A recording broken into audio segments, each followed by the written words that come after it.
G'day ladies and gents, and welcome back to IL-2 Great Battles with Mags, and welcome to IL-2 Flying Circus. Yes, this is the World War I expansion that has just entered early access alongside of Tank Crew and Battle of Bottenplatte, an expansion that is largely based on 777 Studios' previous title prior to coming over to the IL-2 series, Rise of Flight. Now, I'm not going to be doing too many comparisons to Rise of Flight in this particular video. I'm going to save that for when Flying Circus is actually released, because I think there's a little bit to talk about there. But for the moment, we are just going to go through the early access. Now, the early access for Flying Circus is, well, pretty much exactly the same as the way Great Battles has done all of its previous early access expansions. There are two aircraft currently available, the Fokker DR-1 and the SPAD-13C1, with additional aircraft to be added as they are completed and released in patches, leading up towards the release. Likewise, the actual map that will be going with Flying Circus, that will be taking place in France, along with its associated assets, is currently not available. That is usually added in the final patch before the expansion goes live. Now, unlike previous early access expansions to the Great Battle series, this actually does cause a problem here.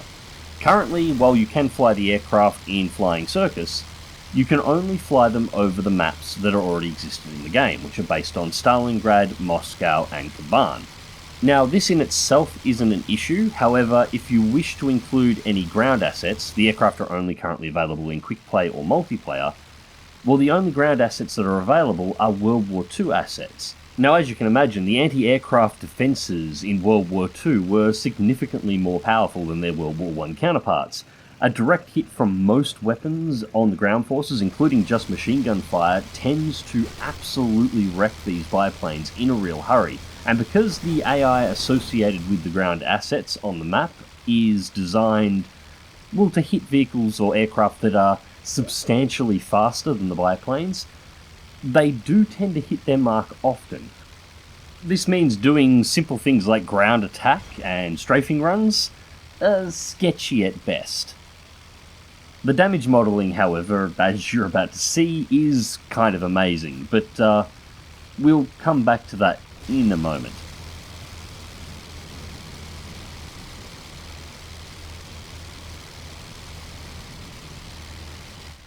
Yeah, if you ever wondered what would actually happen if you shot exactly half the wing off a triplane, this is actually pretty close to reality, and you can just about feel the crunch there. So, yeah, ground attack is a little bit sketchy, but there are bombs available for the SPAD, and you can most certainly try it, and hell, if you get good at it, well, if you can dodge World War II guns when the World War I guns are actually available, you are going to be pretty good at the role. The air-to-air combat between the World War II aircraft, however, is utterly fantastic, and, well, here's where I get into a bit of a thing that I'm not sure about. Now, while I did say that I wasn't going to go into Rise of Flight, I do need to mention this. The flight modelling in Rise of Flight for the aircraft was absolutely fantastic. There's no real question about that. It was some of the best modelled World War I aircraft we have ever seen in any simulation. And the idea of Flying Circus is essentially to take the aircraft from Rise of Flight and update them to the new engine, making them available to fly inside of the IL-2 Great Battle series, which in my opinion is actually an absolutely fantastic idea, and I've been looking forward to this. However, the planes fly better in IL-2. They're much smoother in their flight. Now, here's the thing, I'm not entirely sure whether or not this smoothness is because the flight models themselves haven't just been transferred over, but have also been reworked in order to improve the flight characteristics of the aircraft and make it closer to reality, and make it handle more organically in flight, or whether or not the flight models are exactly the same and it's the improvements to the engine itself that has improved the way the aircraft actually feel. Without a direct response from 777 Studios in regards to this, I'm not entirely sure there's actually a way to find out, but regardless, the aircraft do feel fantastic in their new home in IL-2. Well, okay, maybe not that particular SPAD, but my Fokker DR-1 is feeling fantastic right now. See? It's perfect. And speaking of the SPAD, let's get some of it running in the background now. Now, the second thing I want to talk about is the accessories for the aircraft. And again, I'm going to have to do a little step back to Rise of Flight here. I didn't want to spend too much time on it, but maybe I shouldn't have said that at the start. Regardless, most of you who played Rise of Flight will remember that 777 did kind of do us stupid back in the day. Many of the upgrades, weapons modifications and things like culminator sights, reflector sights, were actually locked behind a DLC paywall that contained no aircraft called the Ace Pack. Thankfully, they have very much learned from their mistake here. Both the Fokker DR1 and the SPAD include all of the accessories that you would have seen in Rise of Flight, including the 11mm balloon guns, which I have installed on at the moment, as standard. They're just sitting in the modifications menu, exactly the same as the weapons and aircraft modifications for all of the World War II aircraft of the other IL-2 Great Battles expansions as standard. You can just pick and choose what you want as you want it, no extra DLC bullshit, which is good. So next up, the aircraft skins. There's currently only a couple of skins available for each aircraft. I was going to go through and show them all off, and I probably will in a future video. However, for the moment, I'd actually just like to talk about the quality on them. So, just to be clear to begin with, the skins have definitely been redone from Rise of Flight. They have definitely been improved. The cockpits look amazing, and from a distance, the aircraft themselves look absolutely fantastic. However, when you start playing around with the external camera and start closely looking at some sections of the aircraft, you can see the skin quality isn't quite as nice as you might hope. It's not terrible by any means. The quality is actually very similar to the skins you'll find on some of the early Battle of Stalingrad aircraft. The thing is, the skins for the early Battle of Stalingrad aircraft were made in 2014.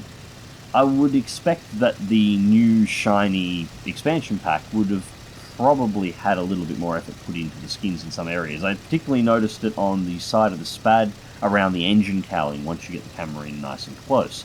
It's not something that's going to bother most pilots in IL-2, it's not something that you're going to notice unless you really get the camera in nice and close, but it's something that when I was recording the external shots, did notice, and it did stand out to me, and I would have probably thought they would have been polished up a little bit better. But that was just one thing I noticed. It's not going to interfere with gameplay at all.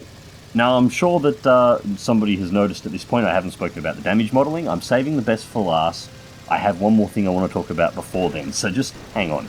In fact, this is something I probably should have mentioned at the start of this video. There are currently only two ways you can fly these aircraft. One is in just quick battles, where the game will just randomly generate a battle for you to fly based on the settings that you enter in. Obviously there's no campaign mode yet, but you wouldn't expect there to be at this point in development, so that is not a problem at all. The other option is to play multiplayer, and the aircraft are supported in multiplayer. However, the support is a bit difficult to find. Most of the multiplayer maps for IL-2 are set up by players, members of the community. Now, there's actually very few maps that I've been able to find that solely support the Flying Circus aircraft at this point.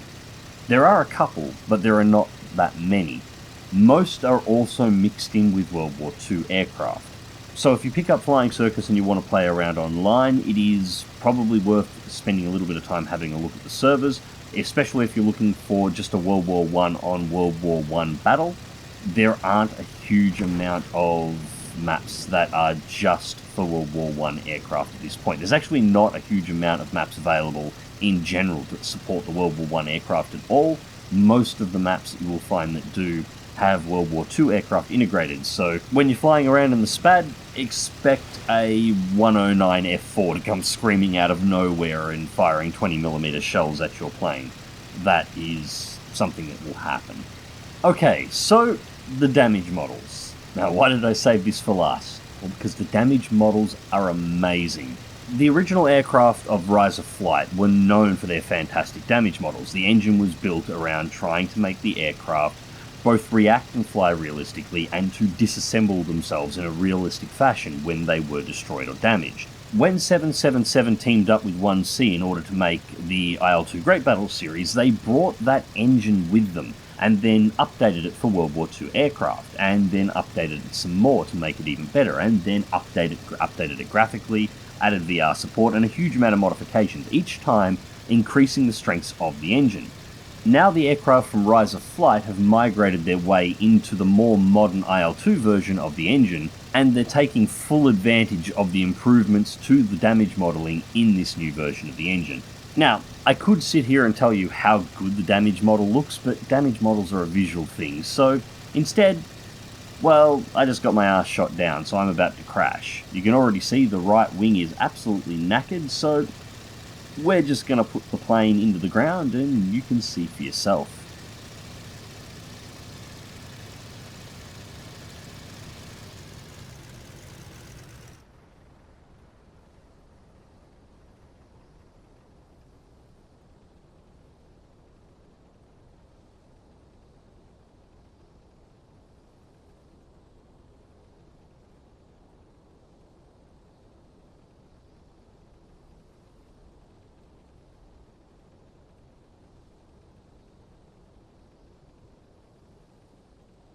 Now, of course, I had to pick the one spot in this area to emergency land where there happened to be a depression in the ground. Yeah, in future I must pick my emergency landing spots far better than this.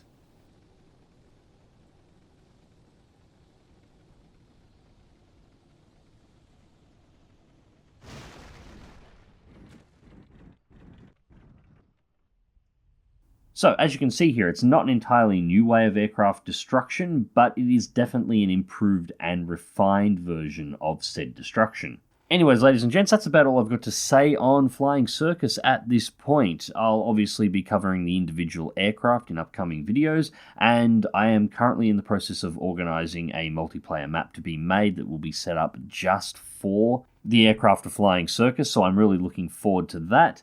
And of course, as new aircraft are added to the expansion and the early access period, I will of course be covering them as well. Anyways, ladies and gents, until next time, remember to click that like button, share and subscribe if you would like to see more, and as always, fly smart, fly safe, and I'll catch you in the skies.